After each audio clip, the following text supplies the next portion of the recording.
Olá pessoal, eu sou o professor Renato Cani do IFMT e eu estou aqui para mais um vídeo da disciplina de Filosofia e Ética Empresarial. O título do vídeo de hoje é o mesmo título do capítulo 7 do livro Ética Empresarial do autor Robert Sroor, que vocês têm como indicação de leitura, como bibliografia básica para a disciplina de Filosofia e Ética Empresarial. Então, já quero dar um recado logo de saída. Os comentários que eu farei aqui nesse vídeo, eles não dispensam a leitura atenta e cuidadosa do capítulo 7 do nosso livro-texto. Os comentários que eu vou fazer aqui, eles aprofundam ou pressupõem algumas das discussões que estão colocadas no livro. Então, a minha intenção aqui é fazer 7 comentários, 7 reflexões a partir daquilo que a gente pode aprender e compreender na leitura indicada. Então, vamos lá. O primeiro comentário que eu quero fazer é um comentário geral sobre o objeto de estudo da ética empresarial, quer dizer, de que trata a ética empresarial. Ética empresarial, como a ética de uma maneira geral, ela lida com o comportamento e com a justificação desse comportamento, quer dizer, quais são as razões pelas quais a gente pode classificar uma determinada classe de comportamentos como ético, correto, bom, justo, desejável? E quais são as razões pelas quais a gente classifica uma outra classe de comportamentos como comportamentos antiéticos, incorretos, indesejáveis, injustos e etc. É disso que trata a ética de uma maneira geral. A ética empresarial, ela tenta traçar esse mesmo raciocínio para as ações que são elencadas e tomadas nos ambientes organizacionais. Portanto, a ética empresarial precisa considerar uma série de valores e uma série de públicos de interesse, porque quando a gente lida com a ética na nossa vida privada, é mais ou menos isso que a gente faz. A gente pensa os valores e a gente pensa os interesses, os meus interesses pessoais, os interesses da minha família, os interesses da minha sociedade, os interesses do meu país e por aí vai. Na ética empresarial é a mesma coisa, você precisa pensar os interesses dos funcionários, os interesses dos acionistas, os interesses da sociedade na qual aquela empresa está atuando, os interesses do mercado internacional e por aí vai. Então, a ética empresarial tenta conjugar esses interesses da melhor maneira possível. O ideal é que a gente conseguisse sempre abranger todos os interesses, mas isso nem sempre é possível. A ética empresarial procura, portanto, maneiras, estratégias, técnicas de maximizar que esses interesses consigam ser colocados numa ordem razoável, justa e as atitudes que sejam feitas a partir dessa escala de interesses sejam as melhores possíveis. Então, para a gente pensar o componente geral da ética empresarial, quer dizer, o objeto geral de que trata a ética empresarial, a gente poderia aplicar esse objeto geral ao nosso contexto contemporâneo.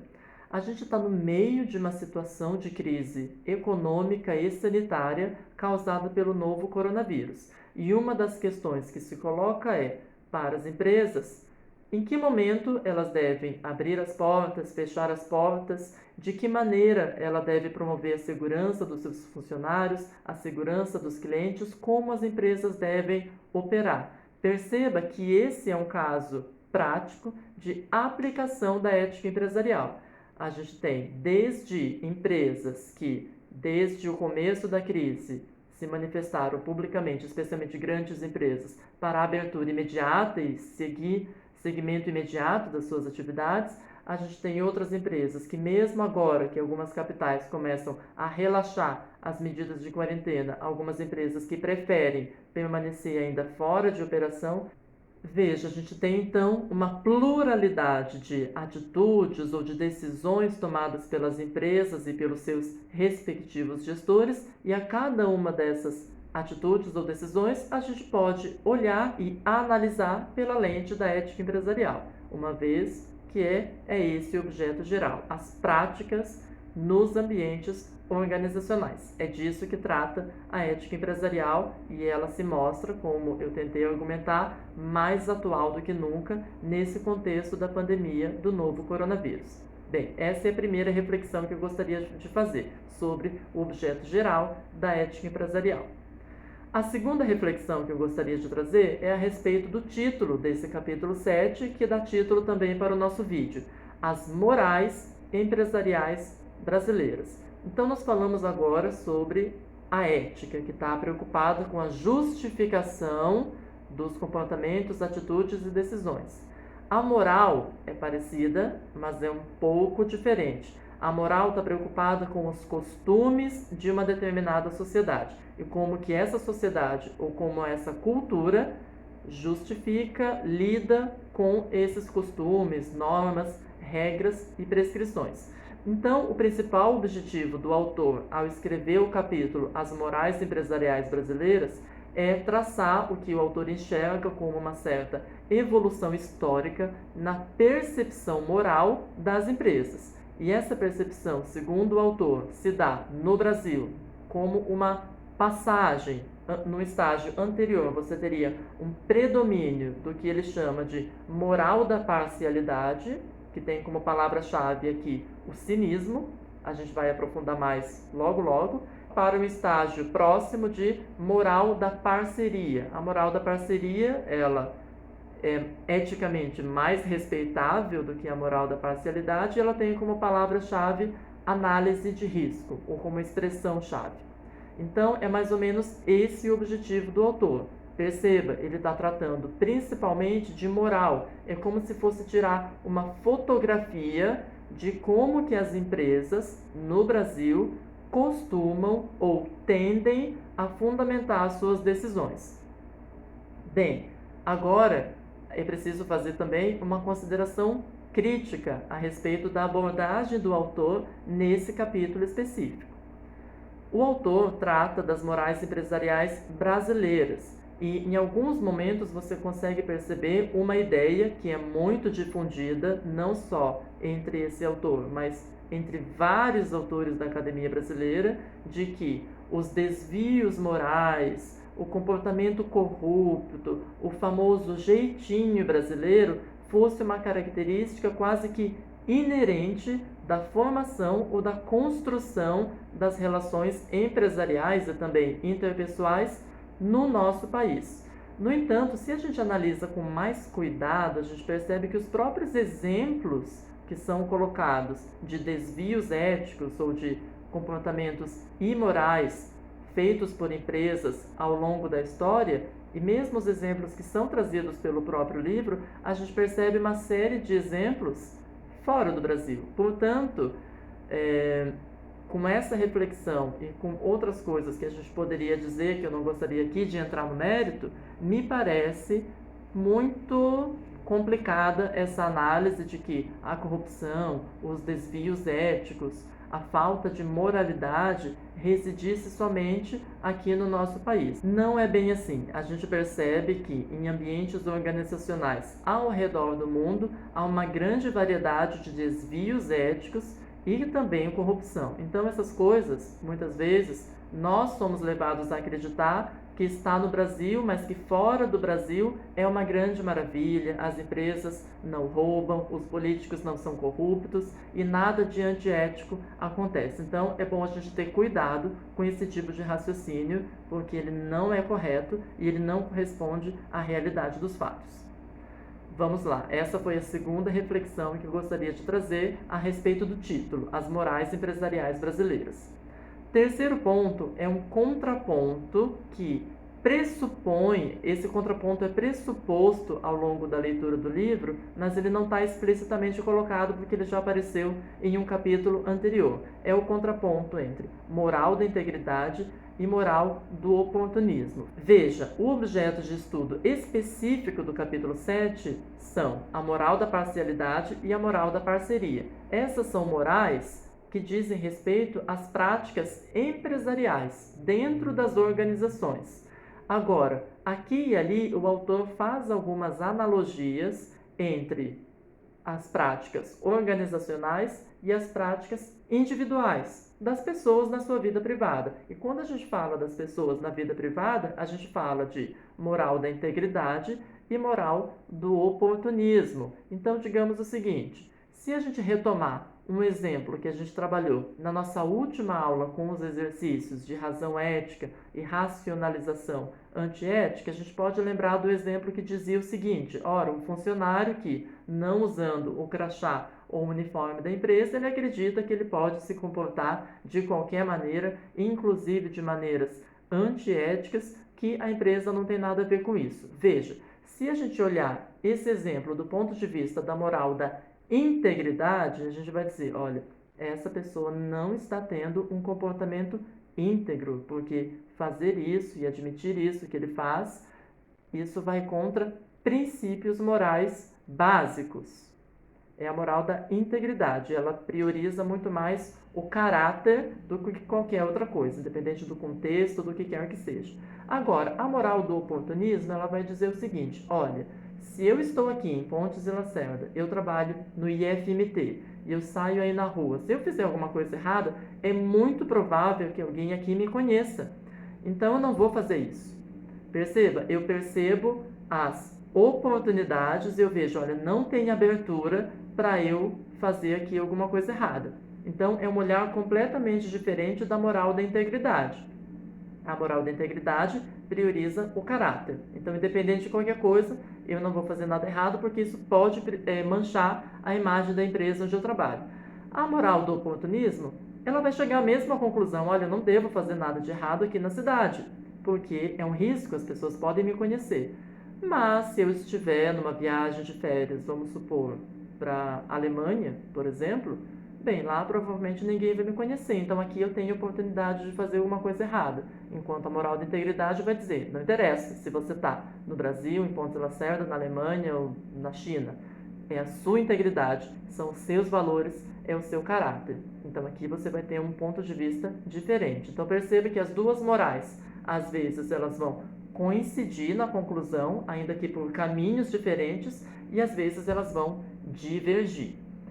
Esse exemplo é importante porque quando você for ler lá no livro e você falar de moral da parcialidade do ponto de vista empresarial, é um espelho da moral do oportunismo no espectro individual. Então, no espectro individual você tem moral do oportunismo e quando você passa para o ambiente organizacional, você vai ter a moral da parcialidade.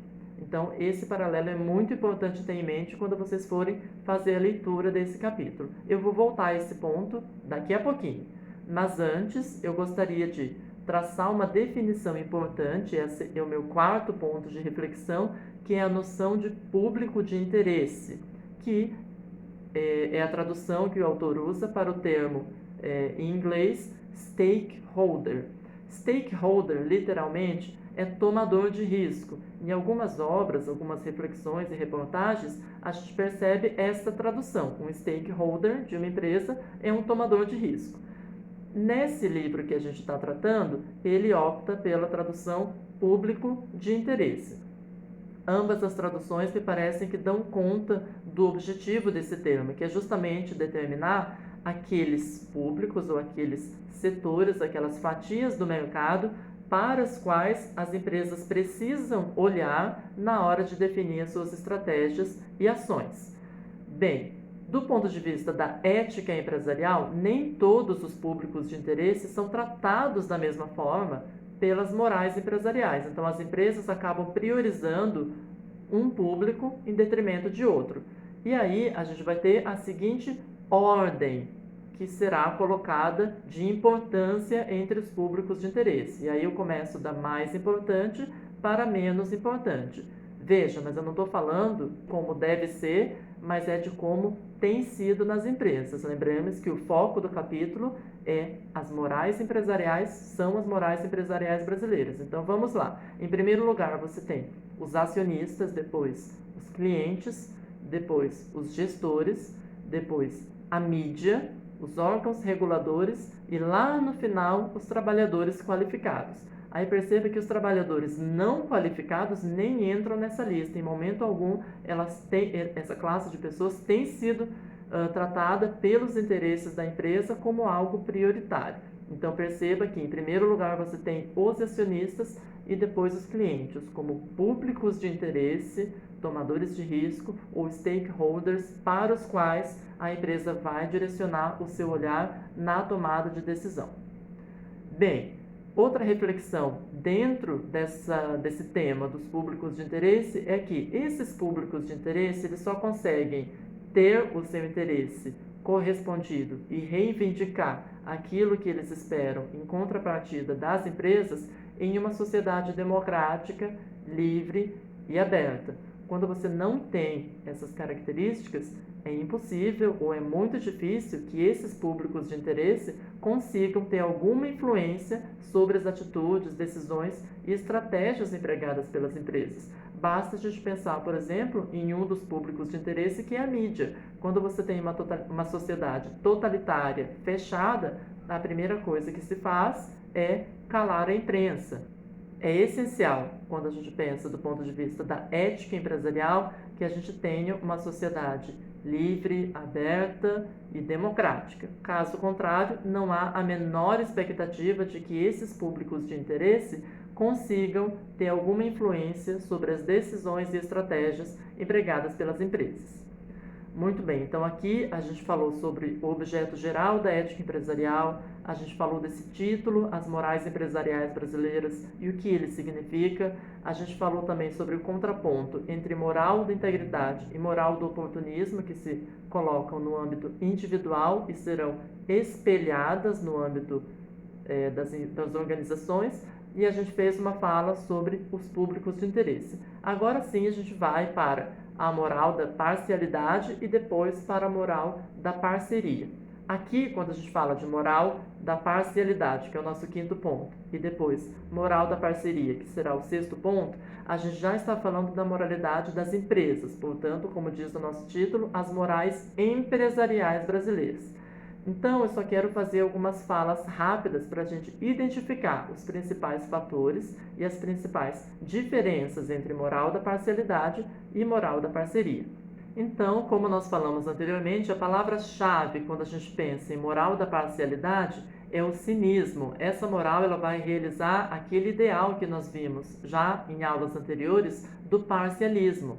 E a moral da parcialidade vai espelhar no âmbito organizacional a lógica da moral do oportunismo. Portanto, quando você vai pensar naqueles públicos de interesse, todos que nós listamos anteriormente, a moral da parcialidade ela vai atender os interesses somente de parte dessa lista de públicos de interesse. Em geral, da própria empresa, dos próprios acionistas, dos próprios gestores que estão trabalhando nessa empresa. E aí, não vai se importar em prejudicar deliberadamente os interesses dos demais públicos de interesse. E aí a gente tem alguns exemplos interessantes, aliás, há vários exemplos que a gente poderia analisar, que são colocados lá no livro, mas eu gostaria de trazer dois exemplos. O primeiro está na página 85 e é colocado o exemplo de que uma empresa espalha boatos, espalha fake news, notícias fraudulentas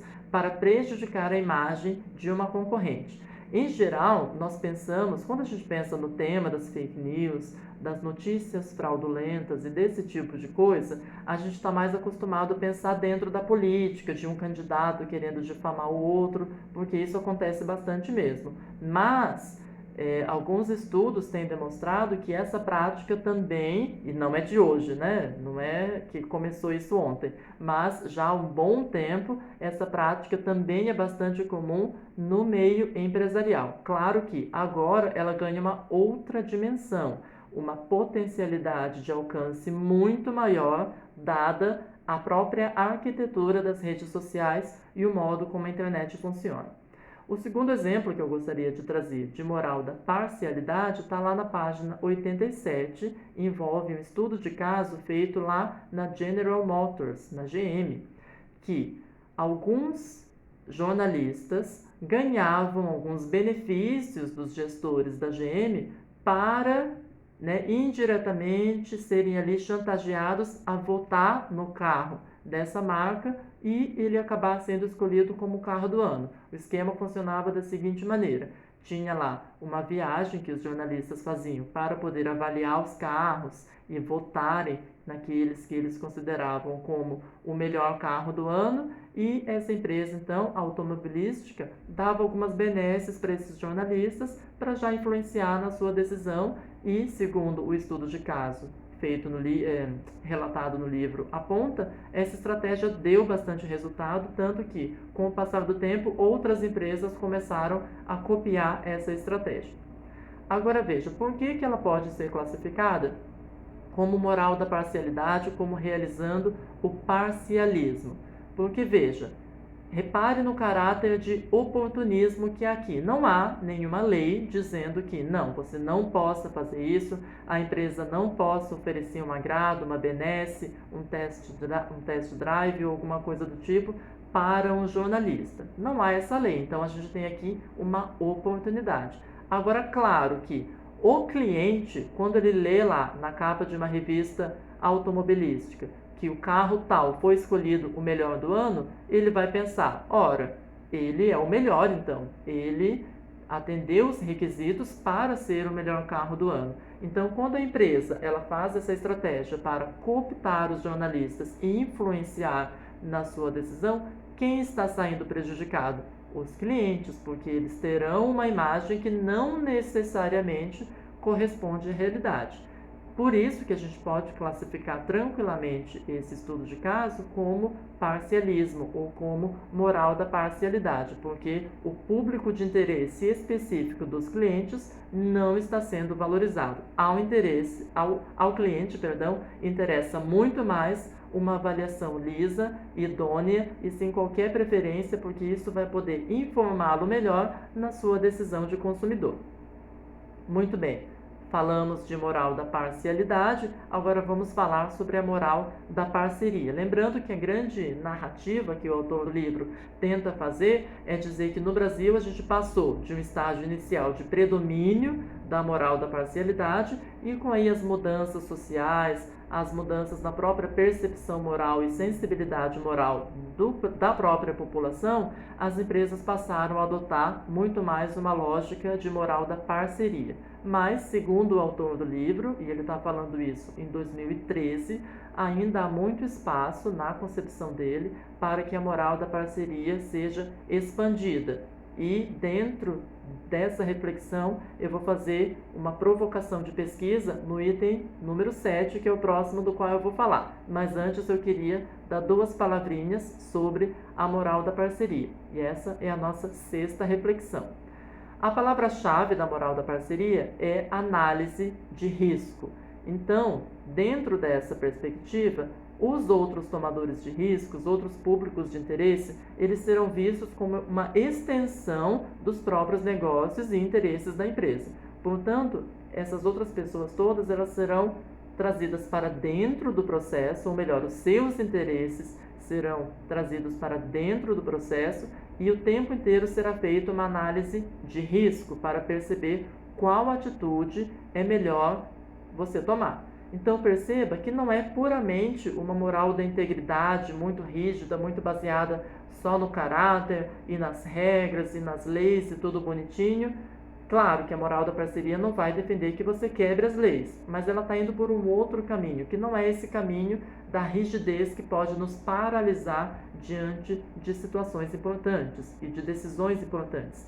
A moral da parceria ela vai para um lado muito prático, de resolver problemas muito concretos na realidade do dia a dia das empresas. E aí a gente pode ter alguns exemplos que são trazidos também pelo livro. Programas de fidelização de clientes, como por exemplo as companhias aéreas têm muitos desses programas em que você oferece vantagens aos clientes que utilizam sempre os seus serviços. Então, fazendo isso, você está trazendo os interesses desse público para os seus próprios interesses empresariais.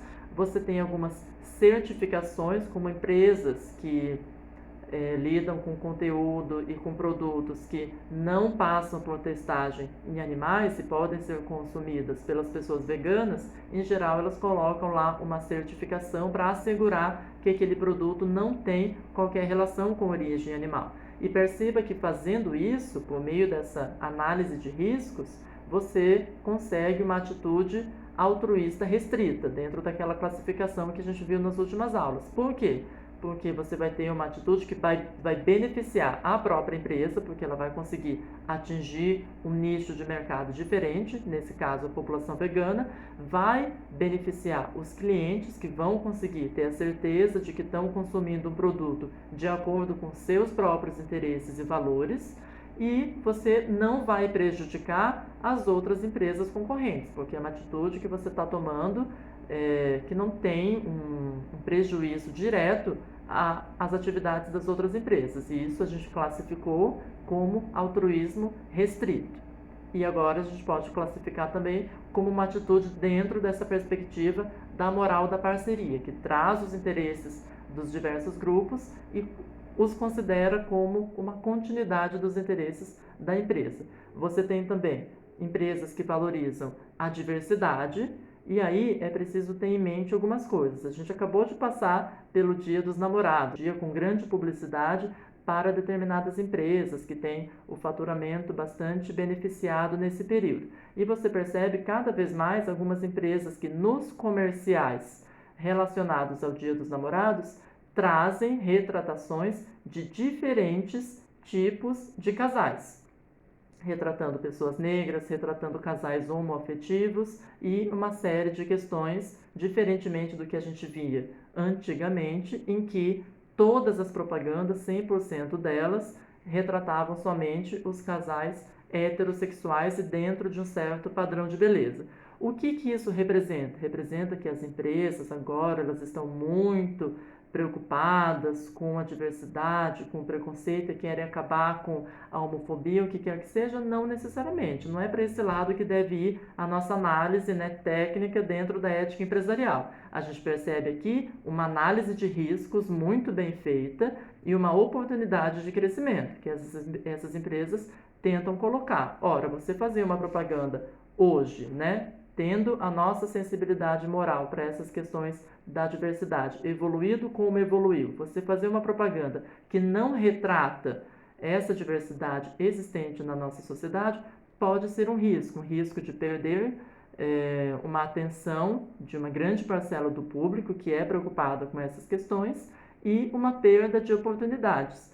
Portanto, dentro dessa análise de riscos, opta-se por realizar uma propaganda dessa natureza. Falamos então da moral da parcialidade e da moral da parceria, que seria um contraponto a essa visão, né, particularista, parcialista. Bem, até aqui nós falamos então do objeto geral da ética empresarial, falamos desse título Morais Empresariais Brasileiras, falamos do contraponto entre moral da integridade e moral do oportunismo no âmbito individual, que vai se espelhar no contraponto entre moral da parcialidade e moral da parceria no âmbito organizacional e como isso está ligado à análise de riscos envolvendo os diferentes públicos de interesse de uma empresa. Agora a gente encerra o nosso vídeo e eu já estou no 7º ponto, que é trazer uma reflexão contemporânea sobre a moral da parceria.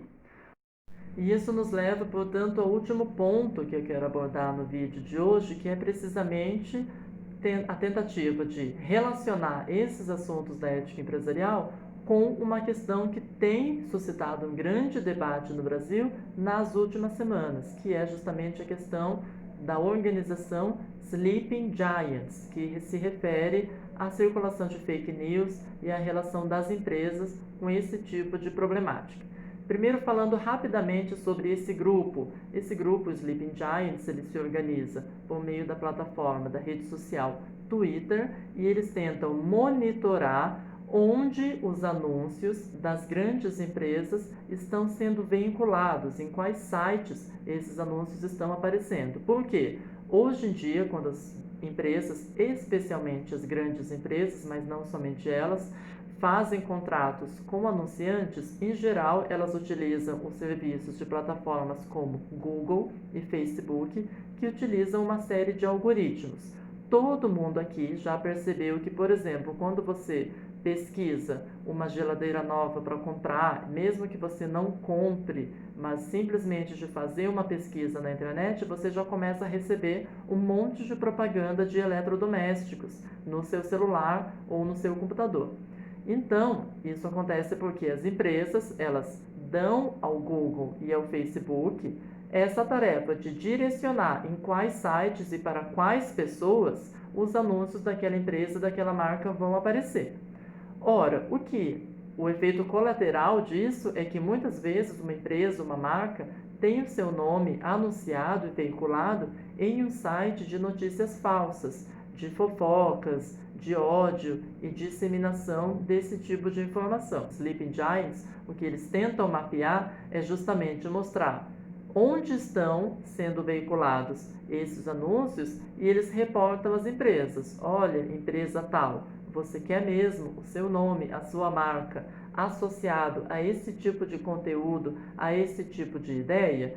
E o resultado disso, em algumas semanas, nós temos visto, é que algumas empresas têm cancelado, então, os seus anúncios dentro de determinados sites que propagam fake news, ódio e esse tipo de desinformação. Isso acarreta, claro, que esses sites percam parte do seu financiamento e tenham mais dificuldade ali para se manter e para continuar esse trabalho de espalhar desinformação e coisas falsas. Um grande debate que tem se estabelecido é como que essa atitude do Sleeping Giants deve ser analisada. Será que a gente está diante de prejudicar a liberdade de expressão dessas empresas ou dos sites que patrocinam e produzem conteúdo falso? Não me parece razoável a gente pensar dessa maneira, porque o que o site faz, a organização, né, os Sleeping Giants, eles não proíbem, não defendem a proibição de que uma empresa anuncie neste ou naquele veículo. Ele apenas informa, já que a empresa colocou tudo nas mãos do Google e do Facebook para ele espalhar os anúncios onde achar melhor, então essa organização vai lá, olha, empresa, o seu anúncio, a sua marca está aparecendo aqui no site de notícia falsa. Tem certeza que é isso que você quer? Isso tem gerado muito engajamento entre os clientes dessas empresas e uma grande discussão, uma grande repercussão. Ao que me parece, há uma relação muito estreita entre essa lógica da moral da parceria e essa atitude da organização Sleeping Giants. Porque se a gente pensar naquela lógica, novamente, dos públicos de interesse e de trazer esses públicos de interesse como extensões aos interesses da própria organização, uma atitude como essa, ela coloca o cliente em evidência também, porque você vai pensar, olha, eu não quero consumir o produto de uma empresa que esteja vinculada a um site que espalha notícia falsa, que espalha ódio de maneira injusta. Por outra parte, a empresa, a dona, a detentora da marca, não vai ter interesse de colocar dinheiro num site que patrocina discurso de ódio. Percebe? Então, o Sleeping Giants acaba fazendo esse meio de campo e isso pode ser lido como um caso de moral da parceria. Então, é essa reflexão que eu gostaria de colocar como provocação e como atividade de pesquisa, para a gente pensar essa relação entre esse caso contemporâneo das notícias falsas e dessa organização do Sleeping Giants e os princípios e características da moral da parceria. Bem, deixa aqui embaixo nos comentários o que você pensa sobre tudo isso, quais que são as suas dúvidas e como que você enxerga esses pontos todos que a gente fez na nossa reflexão. Se você ficou até aqui, eu só posso lhe agradecer e a gente se vê no próximo vídeo.